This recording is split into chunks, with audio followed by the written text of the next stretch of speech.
In today's episode, Samir asks, how do I write prompts for specific complex tasks?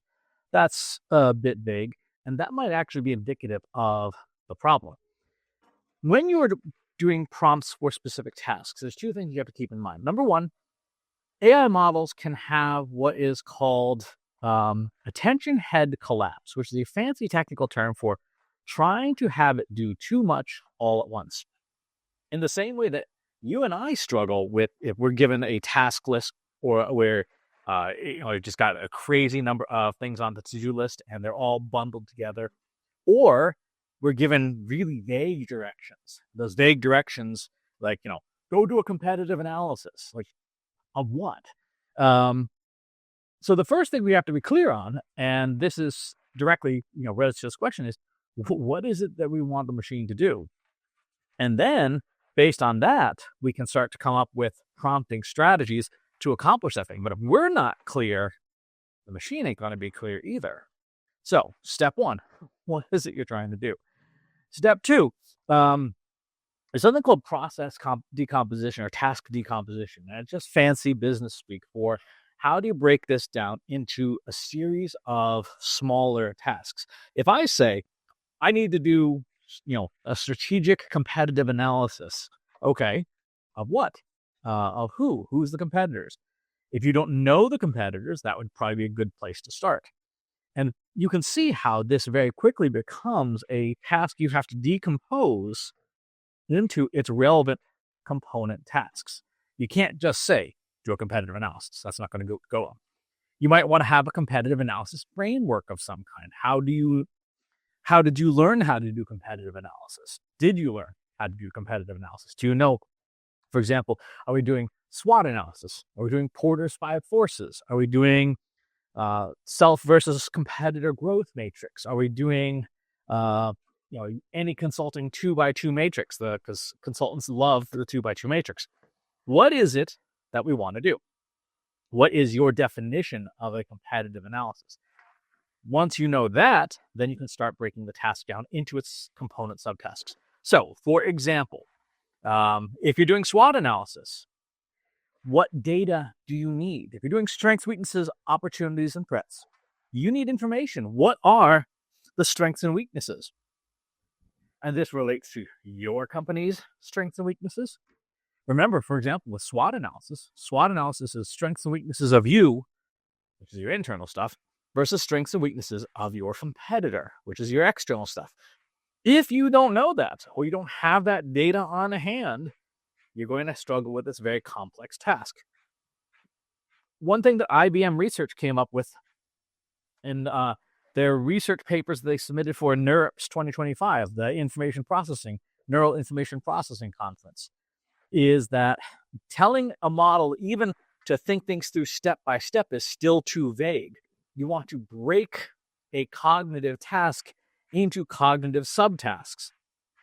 So you wouldn't just say, think through your approach step by step. You would say, explain the task, explain the second order effects of the task, explain or ask for missing information, have a user clarify, and then, only then, after you've done all those tasks, can you go ahead and proceed with the actual task.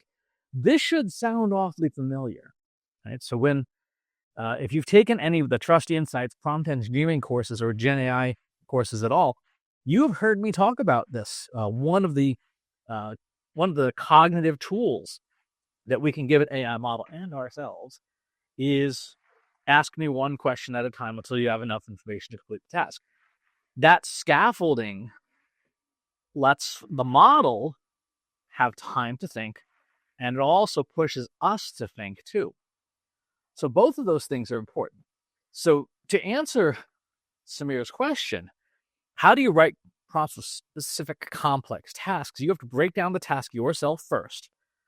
You have to break down the task, understand its components. Then you have to prompt for specific cognitive tools like not just reasoning, but reflection, second order effects, all of the things that you would do as a skilled human being. You have to ask the model to do, and then you'll get a good answer. So it's a good question. It's a challenging question because it makes you do all the thinking. And you have to sit there and say, how do I break down this task? I would strongly suggest that you follow that approach of giving a model the cognitive tools that you want it to use, because if you say break this down step by step, or think about this really hard, there's two things wrong with that approach. If you're going to be doing this task on a repeated basis, having a model randomly decide which cognitive tools it wants to bring to the party means it will be very difficult to reproduce the result later on. Whereas if you give it specific cognitive tools, that recipe will be a bit more standardized. It'll make it easier for you to get repeatable results. And second, if you give a model your particular mix of cognitive tools, I would call this now intermediate prompt engineering, then that mix is your secret sauce. Right? If you know that you always care about second order effects, or you always care about macroeconomic effects, or you always care about, maybe it's a finance hack, you always care about moving average convergence divergence, whatever the thing is, it's in your secret sauce, your personal toolkit, or your company's toolkit. If you bake that into your cognitive reasoning prompts, then it's going to be very difficult for somebody else to reverse engineer that. It's going to be very difficult. It's going to figure out, this is how they get that great result every single time. They are using these specific cognitive tools rather than the generic, think this through. You're going to see in AI, you're going to see more differentiation between good and great over the years as you, the user, get more skilled at using these tools. As you provide them more specific, concrete tools. Even chain of thought prompting, if you think about it, if you just say generic, use chain of thought, or think this through step by step, that's high probability. And we all know that high probability requests leads to AI slop. If you give specific instructions that are detailed, that are focused, that are intended for specific outcomes, you're going to get low probability results. And those low probability results are the unique special sauce, secret sauce, whatever you want to call it, stuff that sets you apart from your competitors. So that's the answer to that question from Samir. Thanks for asking. Talk to you on the next one. If you enjoyed this video, please hit the like button. Subscribe to my channel if you haven't already. And if you want to know when new videos are available, hit the bell button to be notified as soon as new content is live.